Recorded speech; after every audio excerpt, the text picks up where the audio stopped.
Maïs, bienfaits, valeurs nutritionnelles et contre-indications. Quand avez-vous consommé du maïs pour la dernière fois? Découvrez ici plein d'informations pertinentes sur cet aliment. Le maïs est une céréale aux origines anciennes. Les Amérindiens, avant l'arrivée de Christophe Colomb, la considéraient comme la base de la vie. Cette graine a réussi à s'intégrer dans presque toutes les gastronomies du monde depuis lors. Nombreuses sont les variétés de maïs, et il peut être trouvé dans différentes préparations sur chaque continent. Vous avez dû en manger des centaines de fois dans votre vie. Mais vous êtes-vous déjà demandé ce que sa consommation vous apporte? Consommer du maïs peut-il vous faire du mal? Nous répondons ici à ces questions. Poursuivez donc votre lecture. Les valeurs nutritionnelles du maïs. D'un point de vue nutritionnel, le maïs présente des valeurs supérieures aux autres céréales, à l'exception de la teneur en protéines. 100 g de maïs fournissent 86 g de kilocalories, 3,27 g de protéines, 18 g de glucides et 2 g de fibres. Aussi, il est considéré comme une bonne source d'amidon, car il en contient 5,7 g. C'est aussi une excellente source de minéraux. Il apporte 37 mg de magnésium, 270 mg de potassium, 89 mg de phosphore et 15 de sodium. Parmi les vitamines, il contient 6,8 mg de vitamine C, 187 unités internationales de vitamine A, 42 microgrammes d'acide folique et 23 mg de choline. Enfin, c'est la seule céréale provitamine A. C'est-à-dire la seule capable d'être transformée en vitamine A par l'organisme. Les bienfaits du maïs. Consommer du maïs apporte des bienfaits importants pour la santé. Nous les détaillons ci-dessous. 1. Propriétés antioxydantes. Grâce à ses caroténoïdes, tels que la lutéine, 644 unités internationales, et la cryptoxanthine, 115 unités internationales, sa capacité à bloquer les radicaux libres est remarquable. Ces deux substances sont considérées comme de puissants antioxydants. La lutéine et la cryptoxanthine sont souvent responsables de la couleur orange et jaune des aliments.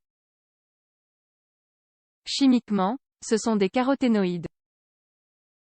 Les antioxydants combattent les radicaux libres, qui sont des substances chimiques qui introduisent de l'oxygène dans les cellules du corps, provoquant une oxydation et accélérant le vieillissement. 2. Contrôle du poids. Certains types de maïs sont riches en amylose, l'un des composants de l'amidon.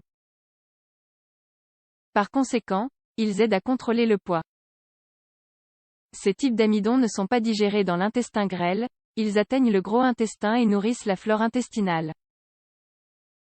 Ils aident ainsi à réguler le transit et offrent une plus grande sensation de satiété.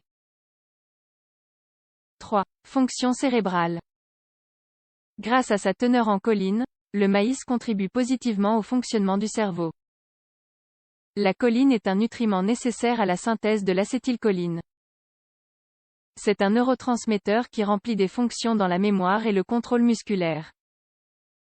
De plus, le maïs contient également de grandes quantités d'acide folique.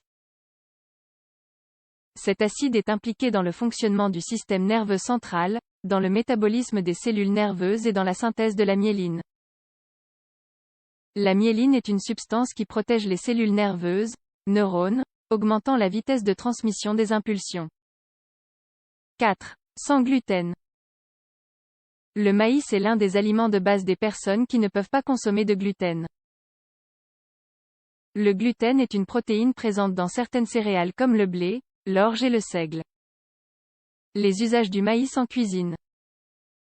Cet aliment est consommé partout dans le monde. Il est possible de le transformer en différents produits et d'utiliser les grains dans différentes préparations. Voici quelques exemples de produits. Farine, sirop, amidon, pâte, huile. L'Organisation des Nations Unies pour l'alimentation et l'agriculture, FAO, veille à ce que le maïs soit utilisé comme aliment de base dans toute l'Amérique latine et en Afrique subsaharienne. Dans ces régions, les formes de préparation varient. Il peut être consommé en bouillie, grillé, sous forme de soupe ou de gélatine et dans des ragoûts appelés cachapa. Il existe de nombreuses préparations à base de maïs, telles que l'arepa, la polenta, le pop-corn, le pain de maïs, les tacos, les tamales et les tortillas. Les contre-indications. Vous connaissez maintenant les bienfaits du maïs, voyons donc maintenant quelles sont ses contre-indications. La principale contre-indication est liée à sa forte teneur en amidon. L'amidon est constitué de chaînes de glucose, c'est-à-dire de sucre. Les personnes atteintes de diabète doivent donc éviter la consommation de cet aliment et de ses dérivés. Au-delà de cette contre-indication spécifique, il n'y a pas d'autres recommandations. Tant que cet aliment est inclus dans une alimentation variée et équilibrée, il ne représente aucun danger.